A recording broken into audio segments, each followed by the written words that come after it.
All right, ladies and gentlemen, we are rocking. After a long hiatus, we are finally back for another edition of KBMR Studios.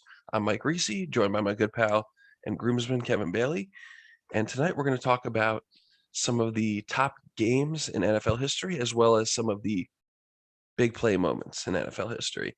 And this is actually kind of a interesting timing for this episode because a little over a week ago, I went to the Limp Bizkit concert in Atlantic City, and at the end of the show, they had these cases of water bottles that the bands were gonna they were grabbing from this case of them on stage. They take a sip of water, just to keep their voice fresh in between songs, and they started throwing out the unused ones into the crowd afterward.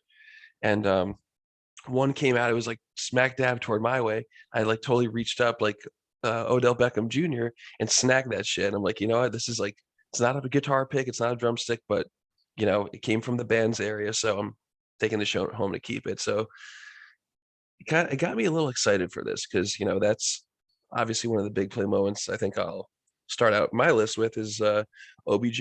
The three-finger catch, against Dallas. Penalty got called, so it would have worked out in the end, but in the end, it really sucked because we lost to the boys. Was that a Sunday night game or a Monday night game? That was prime time, right?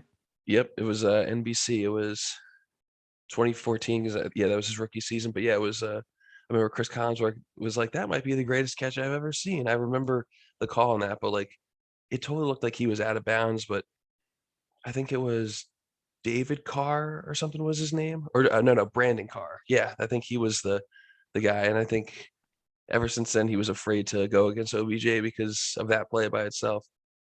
Yeah. And they made a commercial out of that too, right?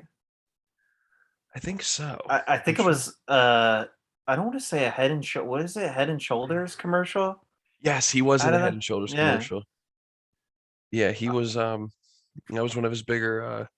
That was like the defining moment of his career. That's when it was fun. Like now we finally got a highlight reel fun guy to watch. But unfortunately, a couple seasons later, OBJ would get traded to the Browns and later to the Rams, where, as we all know, he opened up the scoring of that game, catching the a touchdown pass, and would go on to win a ring with that team. He, yeah. you know, but I'm not gonna take anything away from him because he opened up the scoring. Unfortunately, he had to leave the game because of his injury, but it's like he still got to play in it. It's not like one of those things where you're injured and you have to be on the sidelines and cheer your team on because I think Richard Sherman had to do that when the Legion of Boom won the Seattle Seahawks won the Super Bowl Mm. because I he think played that early on. I think that catch too kind of like defined like the momentum of the game. Like Yeah, him catching that touchdown pass. I mean, yeah, the sucky part about it was he got hurt, but still him catching it kind of it made it shift because I honestly thought the Bengals were going to win that game. yeah. I mean, toward the end, it was Jalen Ramsey. Like I think he gave up like one of the key touchdowns. The one play of that game that pissed me off though was I think it was on the first drive of the second half when the Bengals scored. You could see the Bengals receiver push up off of I think it might have been Ramsey or the other defender, grab a face full of his face mask, no call. You could Right. see it. Like you play it back like five times over. It was you like almost ripped the guy's like helmet and head off and no penalty. That's the worst when you don't get calls in big games. I feel like face masks they only go toward like defenders, like not even um they don't go against like the receivers. No, no. Yeah, and they take advantage of it. All right, you want to hear my first one? Shoot. It's a good thing you're already sitting down. Super Bowl 41 kickoff, Devin Hester for a Yes. touchdown. The first time ever in Super Bowl history that the opening kick gets taken for a touchdown. Yeah, that was a pretty sick play. Um I remember I think it was a couple seasons later or like one maybe like the next season, I think a coach went right to the kicker, a punter said, kick the ball into Lake Michigan and make sure it sinks to the bottom. Like, do not kick it to Devin Hester. And it's hard not to see why he did that because Devin Hester was like ahead of his time. I think he was like the Michael Jordan of like kick returns and punt returns in the Yeah. NFL. And then he could even be like a receiver. He did like a little bit of everything. I feel like that's what we remember him for. That Super Bowl opening kick. It's like 15 seconds in, already got points on the board. Like, are we ever going to see that again? Like before Well, Super Bowl hits 100, I was like, holy crap. that year too, that was also the Bears had the number one defense, Yep. and the Colts had the number one offense. So, That that was Peyton's first and only Super Bowl in Indy. yeah, yeah. Mm. Yeah, that was a huge play. I thought when you said good of St. Nat, I thought you were gonna go the route of Deshaun Jackson and the Miracle at Well, the Meadowlands I too. was I have that written down. We'll get to that later. But for you Okay. to say having the coach go over and talk to the kicker, Tom Coughlin had that talk. Oh yeah, he like slam. I think he broke the clipboard when he slammed it to the ground. He's like, "What the fuck are you doing?" Like, and I get the logic, like kick the ball into like out of bounds or through the end zone if you have to. That But like was December 17th of 2010, I believe, and 2010, that was Deshaun's rookie year, I believe. I'm not 100% sure. Or no, his second year. I think he was that's right. drafted in '09. Yeah, that was his second year. I remember that because no, that might have been his third year because in his first year, I remember it was him and you guys were playing Dallas in that Monday night game, and he's like, he dropped the ball behind Yeah, he him dropped as he the ball crossed the end behind. zone. Yeah, right. Yeah, that was yeah, that would have been his third season, but that was pretty that was a pretty big play nonetheless that he did against the Giants, and I will say that now because I recouped from that. I think our biggest recovery from that was we when we took down the Patriots again the following season, but I think my only comfort in that was that I heard the final play on the radio. I didn't see it live at the time. Eventually, I went back to watch the play just because I had to get over it eventually. But I think if I saw it on TV in the moment when it happened, I probably would have kicked out my college's dorm room window. And our dorm room was a piece of shit. It had like fucking water leaks and everything. So who knows? The maintenance crew would have just like taped over it and painted just to hide it anyway. I Fuck, think fuck my old college. I Sorry. missed a portion of that game, and I remember I was at my uncle's house, and he had this small little TV right in his kitchen, and there was like, what was it? Not even like 8 seconds or 10 seconds on the clock, and then that's when they showed Tom Coughlin telling the kicker like, just kick it out of bounds, just kick it out of bounds. And lo and behold, what does he do? It's like a deep dive straight to Deshaun Jackson, and he dropped it. Remember, he Yeah, dropped the he bobbled initial, it. I remember. Yeah, and he like literally ran around and then just took off, and he was gone. and he ran straight across the goal line because he wanted to make sure the time was out. Get the fuck out of Yeah. here, you bastard! You were showboating. Listen, if we're on the topic of kicks, you ready for this? I got another good one. I don't have this one written down, but I still remember where I was. You ready for this? Steelers Jets AFC Championship game. This was Mark Sanchez's first AFC Championship game, right? And this was to Second, go or second. Was it this? It was this first. because the first year was against the Colts when they went to the Super Bowl and lost to All right, New so Orleans. it was the second, right? Yeah. Their kicker had to literally kick a chip shot, and they would have went to the Super Bowl. And they missed in that game, and they didn't even let the kicker go back to the locker room. They fired him right there on the spot. They were like, "You're done." Wait, are you talking about Jay Feely? Because that was years before. Oh, I don't know. Because I know the first year when the Eagles when you guys played the Patriots in the Super Bowl the first time when McNabb vomited in the huddle. I remember that post. Sorry, it's the only way I can remember it now. Listen, give me some credit. At least we won one. We're like No, the of course. only division in the league now where every team's got a Super Bowl. I know. I mean, but what I'm saying is that same postseason when that was when Ben Roethlisberger. That's when he like got like white hot after Tommy Maddox went down. Yeah, that it was. I remember that playoff game, Jets Steelers, where I think it was Jay Feely. He missed 3 field goals that would have sent the Jets to the AFC title game, and then Steelers kick it. Yeah, yeah. I still remember where I was watching that game. I was in TGI Fridays with my dad, and my Hmm. dad goes, "Ah, if he misses this, he's done." And I still remember they didn't even let him go back to the locker room. They fired him right there. They fired him right there, and there was no press conference or nothing. and it was like a headline news all over. Oh my God. Yeah. It's I mean, that's a little harsh. Like imagine like firing a coach on the field. Well, think about this. Dallas almost won last year, opening up against the Bucks, but their kicker missed what, 3 field goals? Something like that. Yeah, Yeah, they one thing I don't understand too is sometimes when you get to like maybe the first or second round of the playoffs and you fire the coach. Like given sometimes there might be behavior issues, but like you know how hard it is to get to the playoffs? yeah, You have it's a league of 32 teams and there's only 14 total playoff spots. Well, I mean, like shit, I guess that's still a lot, but like still it's very difficult, very competitive. yeah. What are your I never asked you about this. What is your thought on the 17 game format for the NFL? I mean, honestly, I would have to say no Yeah. because of how violent of a sport it is. And now with all these flags and everything, games take forever to do. Yep. But not only that, you're basically saying like, "Oh, hey, by the way, guys, you have to go back out there and play an additional game to re-injure yourself or hurt yourself when 16 games was completely fine." It's not like you're getting paid any different. You're still getting paid, you know what I mean?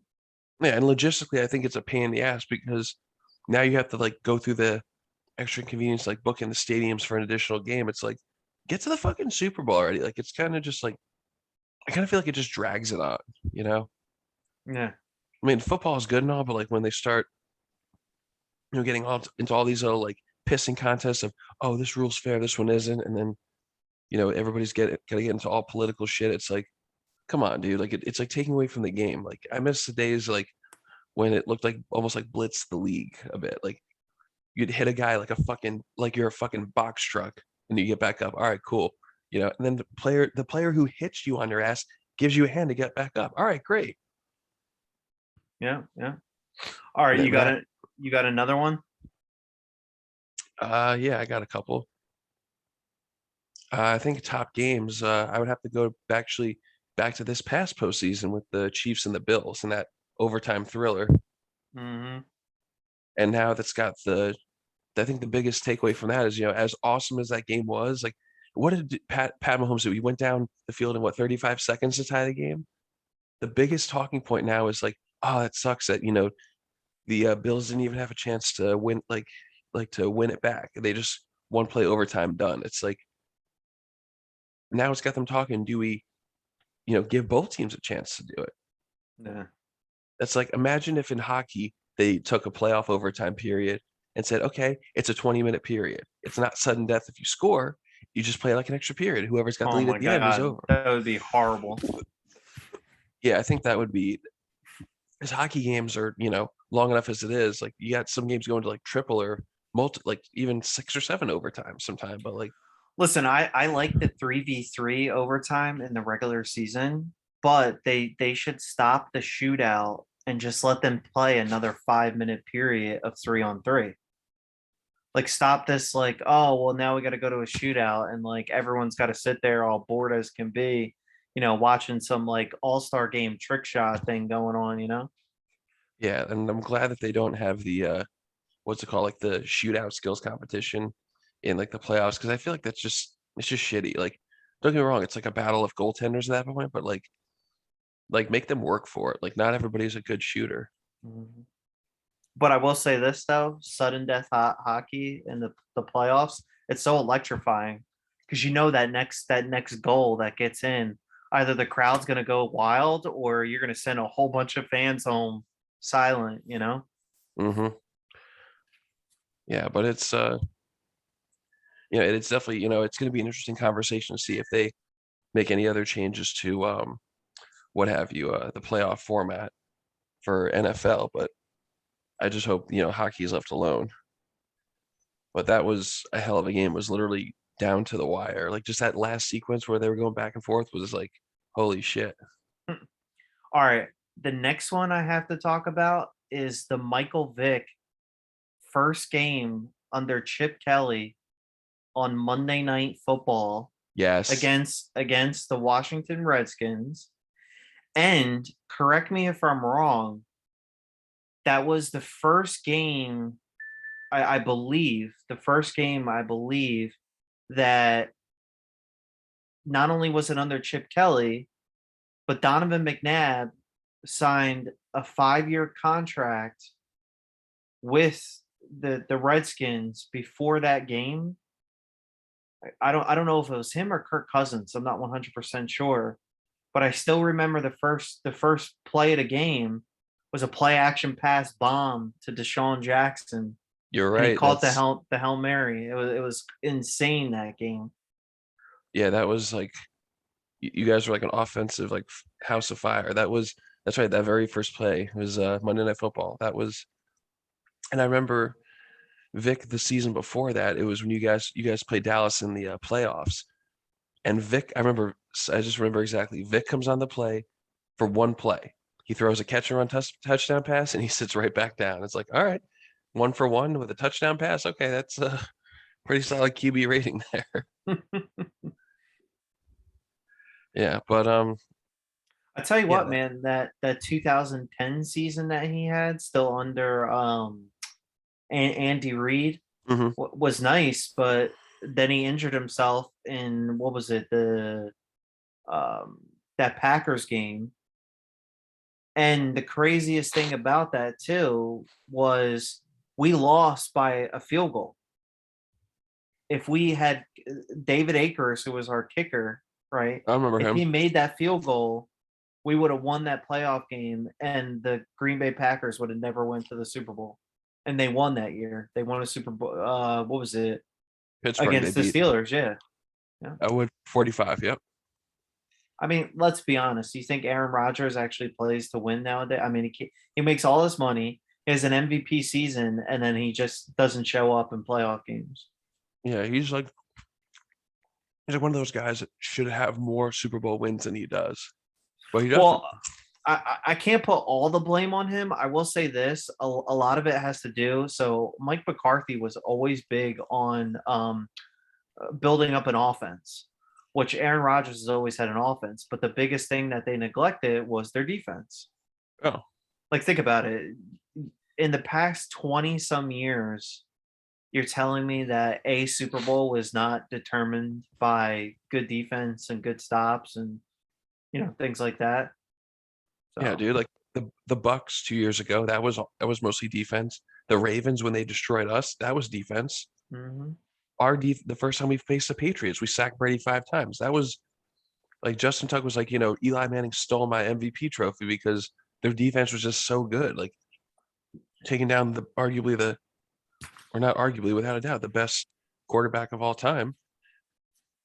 You know, offense scores points, defense wins championships. Like just like that. It's that simple. One down at a time. Yeah. Or didn't Michael Strahan say in that game on the sideline? He's like, one more play and we're gonna be Super Bowl champions. He's like 17-14, believe it and it will happen. And then of course this will segue me into my next one, the David Tyree helmet catch. Oh When my he out god. sorry, I mean he outdueled Rodney Harrison, who was probably one of the better I think he was safety for the Patriots. He was one of the better guys of our generation. And then Yeah. that whole drive had me on the edge of my seat because a couple plays before, Asante Samuel, cornerback for he almost intercepted that pass. It like bounced off his hands, and you could see Hey. him in you could see him in the NFL films. He's like holding his head in disbelief, like, no, I should have fucking had that one. And I would be pissed too. But like every little play on that drive, and then Brandon Jacobs gets the first down on a 4th and 2, and then Steve Smith narrowly, picks up the first down on the 3rd and 11, and then Plaxico Burress, man, beats Ellis Hobbs on a fake move. And it was actually, I call it Joe Buck's redemption call because he actually showed enthusiasm. He's like, Manning lobs it, Burris alone, touchdown, New York. Like, okay, it is caught by Tyree. Sounds Well, like he's like floating through outer space in slow motion. Joe Buck hates the Eagles too, so don't feel bad. Yeah, because he's a fucking Dallas fan, Yeah, obviously. him and Troy Aikman, they got this thing for Big D.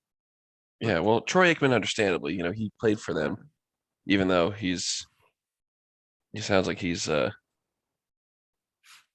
He's no You could longer you on Fox. You know that he signed well, he signed a big deal with Amazon because now Amazon is going to be broadcasting Thursday Night Football. oh, for fuck's sake, come on. Yeah, Really? yeah. I shouldn't say that because I'm being recorded. Too late. um. All right, one of my next ones that I have. Hold on, let me get to my list here. The greatest game on turf, the Super Bowl 34 Rams Titans, that Mm, literally came down to the last play of him trying to like nosedive. I forget who it was to get into the end zone, but that whole game, both teams just went back and forth. the tackle, that was the famous play. Uh, I think it was fuck. Well, I forget that player's name. It was Dyson or something. yeah. And But you know what's also pretty cool about that game that not a lot of people know? the That story was of Kurt in Warner. well, that too, the comeback kid, you know, this that. That was also in the Atlanta Dome. I think that's still up. I don't think they tore it down because now the Falcons play in the Mercedes Dome. Mm-hmm. That's Not right. They not move. not the Mega Dome. The Mega is where the Saints play, but there's a Mercedes Dome now in Atlanta where the Falcons play. Yeah, great. Now I'm gonna mix those two up just because yeah, the New Orleans is Mercedes-Benz Superdome, and then Mm. I guess Mercedes. Let me look this shit up right now. And their stadium, the Falcons' new stadium, it almost looks like a castle at the top. And Let me the look. top, what do you call it, opens up and it turns. Mercedes-Benz Stadium. That's what it is. Yeah. Because it was the Georgia Dome is what happened before that. Mm-hmm. The Georgia Dome demolished. Yeah, that's I'm definitely gonna confuse the two still. Yeah, the story of Kurt Warner from bagging groceries to arena football to was it the Iowa Barnstormers? I think he played for. Something I didn't see his movie. I really wanted to see his movie. I heard about that. Let me do that.